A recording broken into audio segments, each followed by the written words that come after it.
Hi అండి, అందరికీ నమస్తే. ఈ అమ్మ చేతి వంటకైతే స్వాగతం. ఈ వీడియోలో ఈరోజు మిక్సీలో పప్పు రుబ్బుకున్నా కూడా గారెలు అయితే క్రిస్పీగా స్పంజీగా ఎలా చేసుకోవాలైతే చూపించబోతున్నాను. వడలు వేసినప్పుడైతే గట్టిగా వస్తున్నాయని కానీ ఆయిల్లో వేసినప్పుడు విడిపోతున్నాయి అని కానీ చాలా కంప్లైంట్స్ అయితే మనకు డౌట్స్ వస్తాయి కదా. సో ఈ వీడియోని ఎక్కడ స్కిప్ చేయకుండా నేను చెప్పిన టిప్స్ అయితే ఫాలో అయ్యి చేశారంటే నెక్స్ట్ టైం గారెలు వేసేటప్పుడు మీరే ఎక్స్పెక్ట్ అవుతారు. లేట్ చేయకుండా ఇక మనమైతే వీడియోలోకి వెళ్ళిపోతాం. ఈ వడలు అయితే ఎంతో టేస్టీగా క్రిస్పీగా అయితే బాగా వచ్చినాయండి. అదేవిధంగా మీరు కూడా ట్రై చేసి చూడండి. నేనైతే ఇక్కడ ఒక పెద్ద గ్లాస్తో 3/4 వంతు మినపగుండ్లు అయితే తీసుకున్నాను. ఈ మినపగుండ్లనైతే 2 సార్లు వాటర్ వేసి బాగా వాష్ చేసి తర్వాత 4 అవర్స్ అయితే దీన్ని అయితే 4 అవర్స్ నానబెట్టుకోవాలి. నేనైతే పొట్టు లేని మినపగుళ్ళు తీసుకున్నాను కాబట్టి 4 అవర్స్ తీసుకున్నాను, నానబెట్టుకోవాలి.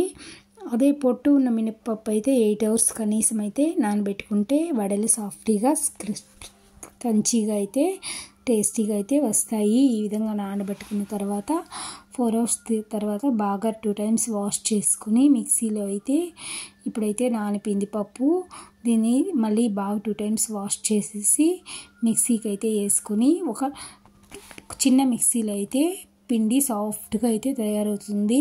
ఇప్పుడు ఇందులో సగానికి అయితే పప్పు వేసుకొని అందులో 2 స్పూన్ల వాటర్ మాత్రమే వేసుకుంటే పప్పు పిండి ఎక్కువ వాటర్ లేకుండా బాగా గట్టిగా అయితే ఉంటుంది. మనం వడలు వేసుకునేటప్పుడు జారకుండా అయితే బాగుంటాయి. కొంచెంగా నీళ్ళు అయితే వేసుకుని నేనైతే రాళ్ళు ఉప్పు ఇందులోనే వేస్తే టేస్టీగా అయితే వడలు ఉంటాయి. ఆ ఉప్పు వల్ల కొంచెం ఒక్కటి పచ్చిమిరకాయ కూడా అయితే వేసుకున్నాం, కారంగా ఉంటుంది కాబట్టి. ఇదో బ్యాటరీ కన్సిస్టెంట్ అయితే ఈ విధంగా ఉండాలి. సాఫ్ట్గా అయితే ఓకే. మిక్సీలో అయితే చాలా బాగా వస్తుంది. మనం డైరెక్ట్గా రుబ్బేదాన్ని గ్రైండర్లో వేసేదానికంటే కూడా మిక్సీలో వేస్తే మినపగుండ్లు బ్యాటరీ అయితే చాలా బాగా సాఫ్ట్గా అయితే వస్తుంది. ఈ విధంగా సాఫ్ట్గా ఉండడం వల్ల వడలు అయితే మెత్తగా అయితే ఉంటాయి. రుబ్బి పెట్టుకున్న తర్వాత ఇక్కడైతే నేను 2 సార్లు అయితే వేసుకొని రుబ్బి పెట్టుకున్నాం కాబట్టి ఇందులో మనం ఇక జీలకర్ర ఇక్కడ నేనైతే ఏం వేయడం లేదు. జీలకర్ర మిరియాలతోనే అయితే వడలు అయితే చేస్తాను. మామూలుగా నేను ఇలాగే చేస్తూ ఉంటాను. ఇవైతే సాఫ్ట్గా ఉంటాయి, వడలు క్రిస్పీగా ఉంటాయి.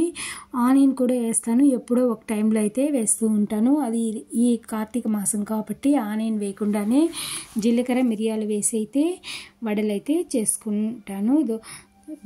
బాగా మిక్స్ చేసుకొని ఆయిల్ వేడైన తర్వాత అయితే మనం ఈ వడలు అయితే వేసుకుని ట్రై చేస్తాము. ఇప్పుడు బాగా మిక్స్ చేసుకోవాలి.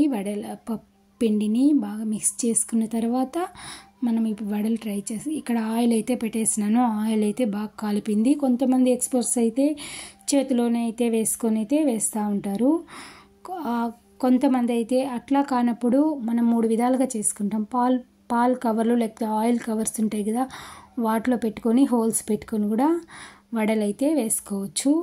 ఇంకా 3వ టిప్స్ అయితే ఈజీగా మనం వడలు టీ ట్రైనర్ ఉంది కదా, దానిపైన పిండి పెట్టి ఈజీగా తిప్పించినామంటే వాటర్ వేసి వడలు ఈజీగా పడిపోతాయి. ఇలా చేస్తే ఎన్ని వడలైనా ఈజీగా విరగకుండా పిండి కదలకుండా మనం వేసినట్టయితే వడలు అయితే టేస్ట్ చాలా బాగా వస్తాయి. ఈ విధంగా ట్రై చేసి చూడండి. ఇవైతే బాగా కొంచెం బాగా రెడ్ కలర్ వచ్చే వరకు అయితే బాగా క్రిస్పీగా వచ్చే వరకు అయితే కాలుతూ ఉంటే ఈ వడలు అయితే చాలా క్రిస్పీగా టేస్టీగా ఉంటాయి. మా ఇంట్లో అయితే ఎన్ని చేసినా వదలరు, అంత టేస్టీగా ఉంటాయి. అదే బయట వడలు తిన్నారంటే 1, 2 మాత్రమే తింటారు, దానిపైన ఎక్కువ తినరు. కానీ ఇంట్లో నేను చేసే ఈ వడలు అయితే ఎన్ని అయినా చేసి పెట్టు కానీ ఒక్కటి కూడా మిచ్చం పెట్టరు, తినేస్తారు. అంత బాగా టేస్టీగా అయితే ఉంటాయి ఈ వడలు. ఈ రెసిపీని మీరు కూడా ట్రై చేసి చూడండి. ఈ వీడియో నచ్చిందంటే ఒక లైక్ చేసి సబ్స్క్రైబ్ చేసుకోవడం మర్చిపోవద్దండి. మరో మంచి రెసిపీతో మరో వీడియోలో తెలుసుకుంటాం.